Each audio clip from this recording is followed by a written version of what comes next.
Hi guys, there's a reason Mick Lynch is in the position he is within the RMT. He's a formidable character, and he knows exactly how to deal with business leaders who want to shortchange workers and the media talking heads who want to drive a wedge between those striking for better pay and conditions and the public.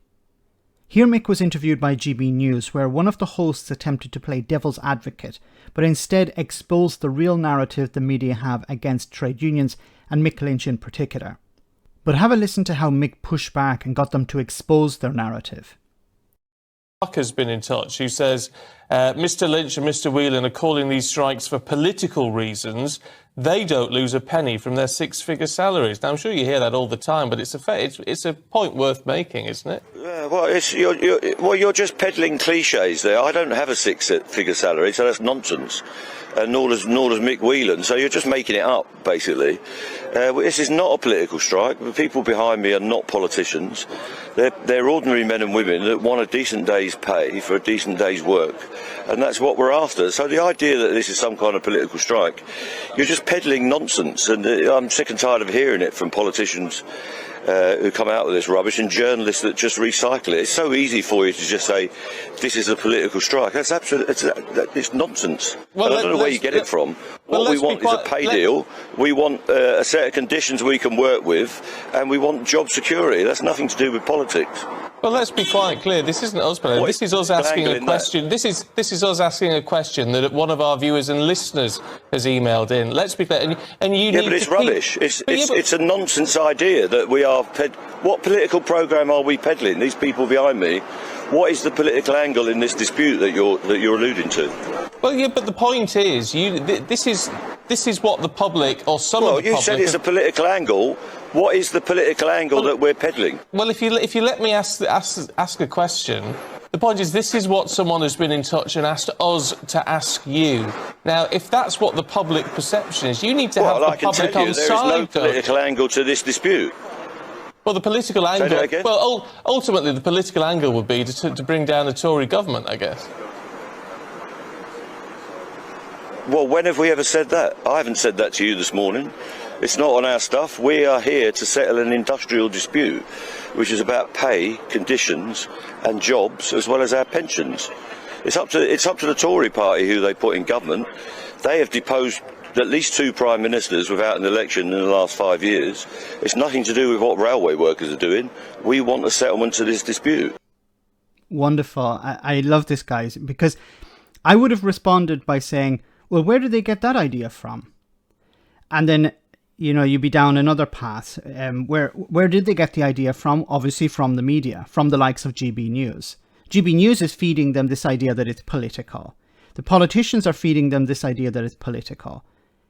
And I love how Mick responded by forcing the journalist, or the reporter here, to expose the narrative being, you're trying to bring down the Conservative Party. Where did they get this idea from? Well, obviously from the media and politicians in the Conservative Party, trying to paint this picture that this is not about paying conditions, this is about bringing down Liz Truss's government or Boris Johnson's government beforehand.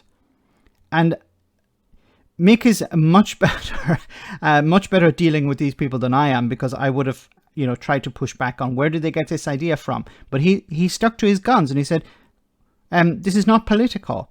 How is it political? And he got them to expose their narrative here. This is not political because these workers are struggling at the moment. There's a cost of living crisis. They're being offered pay increases which are not in line with inflation. But it's not just that. It's not just pay. And there's always this focus on pay. As you heard at the beginning, it was like your 6-figure salary. This is once again about trying to divide the workers, the strikers, from the public. But it's not just about pay. It's also about conditions. There are workers expected to do different jobs within the railway network. There's always this sword of Damocles over the heads of the workers that they could lose their job at any moment and be replaced by agency staff. And this is not just some hypothetical. This is something being pushed by Liz Truss's government and Grant Shapps when he was Transport Secretary under Boris Johnson's administration. This is not just some fantasy idea. This is real. They have said it. They have said it on a number of occasions that we want to put in place legislation that will stop these people from striking. And if they do, they can be replaced by agency staff. So what are workers supposed to do? They're being offered pay rises which are not in line with inflation. So it's in reality, in real terms, it's a pay cut. And they're being told, well, if you complain, we can replace you with agency staff.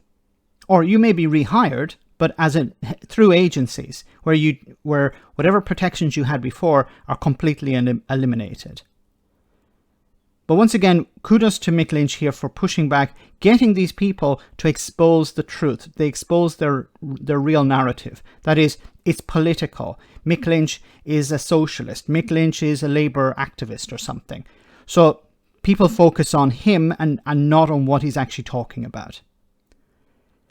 There's a real smear campaign going on because the Tories understand that Mick Lynch and others like him are a threat.